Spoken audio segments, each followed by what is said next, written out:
les 7 étapes pour transformer votre passion DJ en métier. Alors voilà, je me suis rendu compte qu'en fait, il y a pas mal de DJ qui vont mixer entre 1 à 4 fois par mois, donc ce qui est déjà pas mal, qui adorent ce qu'ils font, bien entendu, mais qui aimeraient aller à l'étape d'après, réussir à avoir plus de soirées et en fait réussir à vivre de leur activité, vivre de leur passion. Donc justement, aujourd'hui, j'ai décidé de faire une vidéo à ce sujet-là et j'ai décidé aussi de vous dévoiler un petit peu les secrets que je garde habituellement pour mes élèves pour réussir à tout simplement vivre de votre passion. Donc voilà, si vous venez d'arriver sur cette chaîne, moi je m'appelle Gabriel, j'ai créé un accompagnement dans lequel j'aide des dizaines de DJ à avoir plus de soirées.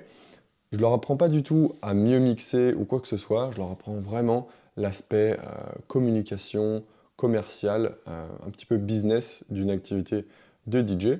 Et je leur apprends à avoir plus de soirées, et du coup, en moyenne, mes élèves, mes DJ en quelque sorte, ils ont 10, 15, 20 soirées par mois, tous les mois. Et donc, pour commencer directement, la première étape, alors elle va vous paraître toute bête, mais la première étape, c'est d'apprendre à mixer. Alors il y a mixer et il y a mixer, voilà. Au tout début, on a l'impression qu'on sait mixer, mais il faut quand même réussir à maîtriser son sujet, bien entendu. Il y a des centaines de vidéos là-dessus sur Internet, que ce soit en français, en anglais, en espagnol, dans toutes les langues, il doit y en avoir de toute façon. Mais il y a déjà énormément de vidéos sur comment bien mixer, comment faire telle transition, comment faire un fondu, comment réussir à... Il y en a plein, il y a plein de chaînes là-dessus. Donc vous avez juste à marquer ça sur YouTube et vous trouverez très facilement. Si aujourd'hui vous êtes encore au début, c'est très bien. Moi ce que je vous conseille, c'est vraiment de vous perfectionner. Alors c'est impossible d'être parfait, bien entendu, il y a un moment où il faut y aller, hein. Mais en tout cas, il faut réussir à bien mixer et de toute façon, vous allez vous améliorer avec l'expérience quoi qu'il arrive. Moi, ce que je vous conseille aujourd'hui, c'est si vous n'avez pas encore de matériel ou que vous aimeriez avoir du bon matériel pour apprendre à mixer, moi, je vous conseille tout simplement les FLX4 de chez Pioneer. Avant, c'était les DDJ400. Moi, c'est ce que j'avais au tout début. C'est vraiment bien. À l'époque, c'était quoi, 200, 300 euros. Ça doit être quelque chose comme ça aussi aujourd'hui. C'est super polyvalent. Bon, maintenant, j'ai des plus grosses. J'ai les RX3, XDJ RX3. Elles sont vachement bien. Il y a plus d'effets, plus de choses. Mais en vrai, si on regarde attentivement, globalement, ça fait à peu près les mêmes choses. Il y a deux decks, il y a des hotkeys, il y a des effets, il y a des machins. Bon, il y a besoin de l'ordinateur. Mais franchement, pour commencer, les FLX4, c'est vachement bien. Personnellement, je les trouve ultra polyvalentes. Donc ça, c'est vraiment bien. On peut faire énormément de choses. Et j'ai aussi fait mes premières soirées en tant que DJ grâce à ça. Et donc vous, vous pourrez faire la même chose si vous avez ça. En tout cas, très important de bien savoir mixer. Si on ne sait pas mixer ou qu'on est vraiment débutant, en fait, ça sert à rien de chercher à avoir des soirées. Et si vous réussissez à avoir des soirées, déjà, vous allez galérer, vous n'allez pas assumer quand vous serez devant tout le monde, parce que vous allez sûrement vous gameler. Moi, je ne vous conseille pas. Donc, soyez bons. De toute façon, nous, tous les DJ qu'on accompagne, ils savent bien mixer. Ensuite, donc ça, c'était quand même vraiment pour les débutants. Mais la deuxième étape, c'est d'essayer de faire jouer un maximum ses contacts. On va essayer de faire le point parmi ces contacts. C'est vrai que voilà, dans certaines pubs, je dis que voilà, les contacts, ça sert à rien, etc. C'est pas exactement la vérité dans le sens où, au tout début, ça va être assez important de réussir à faire jouer ses contacts parce que ça va permettre d'accélérer pas mal les choses. Mais une fois que vous avez fait jouer ces contacts, c'est sûr que à terme, si vous voulez vivre régulièrement de votre activité, il faut savoir ne pas utiliser ces contacts et faire autrement. Donc voilà, on va faire jouer les contacts, je vais vous dire exactement ce qu'il faut faire. Ça ne va pas vous permettre de créer un métier de A à Z, mais ça va vous permettre de commencer rapidement et d'avoir vos premières soirées rapidement. Et ça, c'est ce qu'on cherche, en tout cas au début, quand on cherche à en vivre, il faut bien commencer quelque part. Et parmi tous ces premiers et deuxièmes rangs, on va chercher des personnes assez spécifiques. Donc j'ai fait une petite liste, justement. Donc il y a les DJ, les patrons d'établissement, les programmateurs, bookers, managers, voilà. Les directeurs artistiques aussi, pour les plus gros lieux. Les serveurs également. Et quand je pense à serveurs, je pense aussi également à plus généralement toutes les personnes qui vont avoir un lien de près ou de loin, ou des contacts tout simplement, dans le lieu de la nuit ou de l'événementiel, tout simplement. On essaye de contacter toutes ces personnes parce que ça va nous permettre de réussir à avoir quelques soirées plus rapidement. Si on n'en a pas, c'est pas grave du tout. Moi, j'ai commencé, j'avais aucun contact. Là-dessus, il n'y a pas de souci. Justement, on va passer à la troisième étape. La troisième étape, j'en ai déjà parlé pas mal de vidéos, c'est de définir son identité DJ. Définir son identité DJ, c'est deux choses. Déjà, il y a une base solide, et en fait, il y a deux questions auxquelles il faut savoir répondre, c'est quel type de DJ on est, et quel type de client on va avoir. Si on arrive à bien répondre à ces deux questions, déjà, on a une bonne base de qui on est en tant que DJ.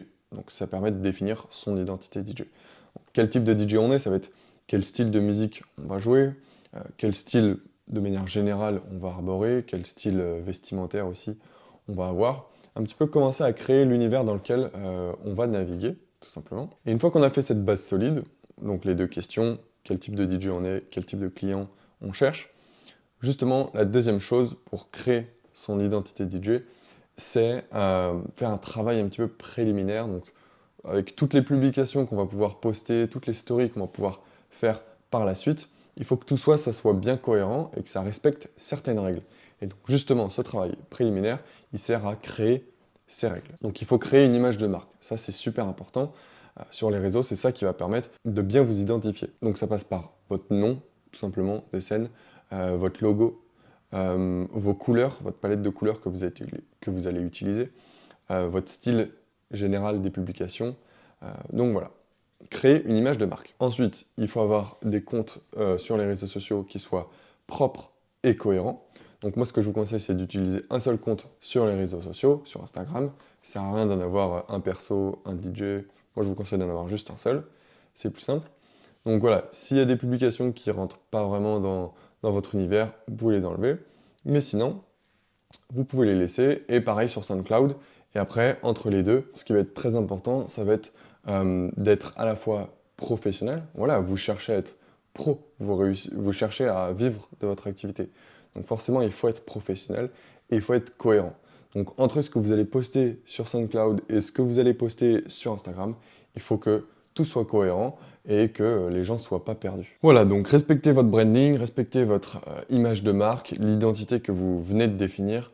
En fait, le but finalement de cette étape, c'est vraiment de créer un personnage, votre personnage en tant que DJ, et l'univers dans lequel vous allez naviguer, dans lequel vous allez avancer. C'est des choses qui peuvent évoluer, bien entendu, au cours du temps. Tous les DJ évoluent, les styles musicaux des DJ vont évoluer. Mais voilà, il faut que ce soit cohérent et professionnel. La quatrième étape, c'est de lister les établissements. Moi, ce que je vous conseille, c'est du coup de faire vos recherches, que ce soit sur Maps, Instagram, peu importe. Je vous conseille de faire un tableau pour lister tous les endroits que vous allez trouver. Je vous conseille de faire une liste entre 30 et 50 établissements, en tout cas dans un premier temps. C'est bien pour commencer. Vous allez aller chercher leur adresse mail, leur numéro de téléphone. Il n'y a pas vraiment besoin de plus. Alors, vous pouvez commencer à regarder les horaires d'ouverture, les choses comme ça. Mais le plus important, ça va être l'adresse mail, le téléphone, pour pouvoir les contacter d'une première façon. Voilà, vous avez vos 30, 40, 50 lieux. Maintenant, sur votre tableau, dans les autres colonnes, vous allez mettre toutes les adresses mail et tous les numéros de téléphone. Le but avec ces adresses mail et ces téléphones, c'est de réussir à avoir ceux de la personne décisionnaire. Alors, la plupart du temps, l'adresse mail qu'on va avoir sur le site internet, ça va être contact@lebar.fr. Ça va être contact@ quelque chose. Donc ça va pas être la personne, ça va pas être le patron, ça va pas être le directeur artistique ou quoi que ce soit.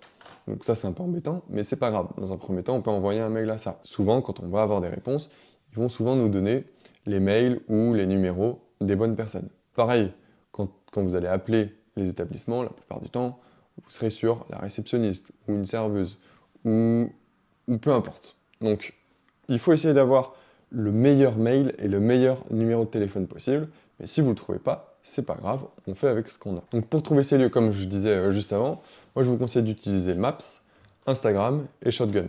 J'ai déjà fait plein de vidéos dans lesquelles j'explique tout ça.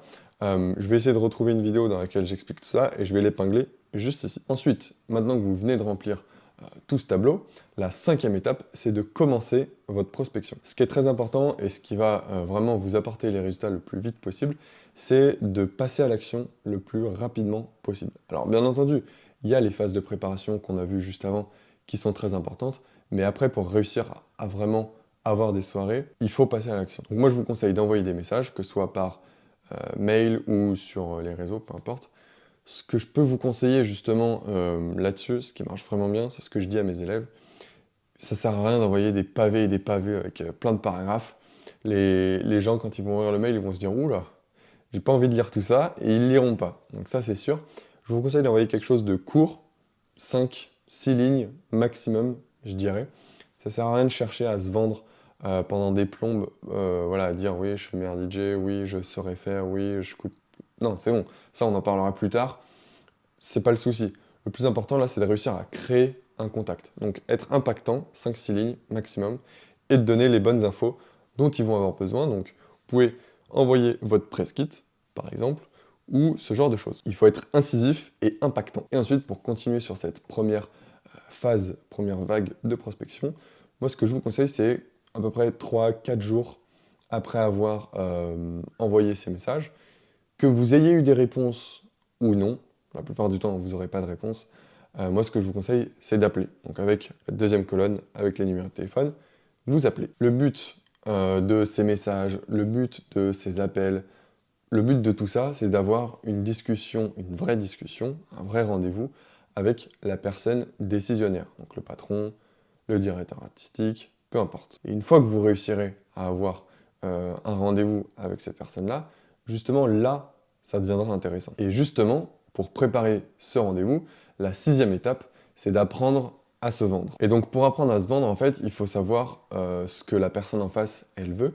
Et pour savoir ce que la personne en face, elle veut, même si on a fait toutes nos études avant, on sait un petit peu que voilà, ils vont chercher plutôt un DJ de tel style, qui va mettre plutôt tel type de musique, etc. Même si on a fait toutes ces études, pour savoir exactement ce que la personne en face, elle veut, eh ben, vous avez juste besoin de leur poser la question. Tout ça, j'explique exactement comment faire dans plusieurs vidéos, dont une où j'explique, où je donne tout simplement le script pour réussir à bien se vendre, pour réussir à bien négocier, que je vais épingler juste ici. Et justement, la 7e étape, c'est la rencontre physique, donc le rendez-vous, et aussi tout ce qui va être de l'itération, donc répéter, s'améliorer, etc. Donc justement, pour ce qui est du rendez-vous physique, si vous avez eu des réponses aux mails, aux messages, aux appels, et que vous avez prévu un rendez-vous physique, tant mieux, c'est super bien. La plupart du temps, ça vous arrivera pas forcément, en tout cas pas dès le début, à moins que vous soyez déjà très connu.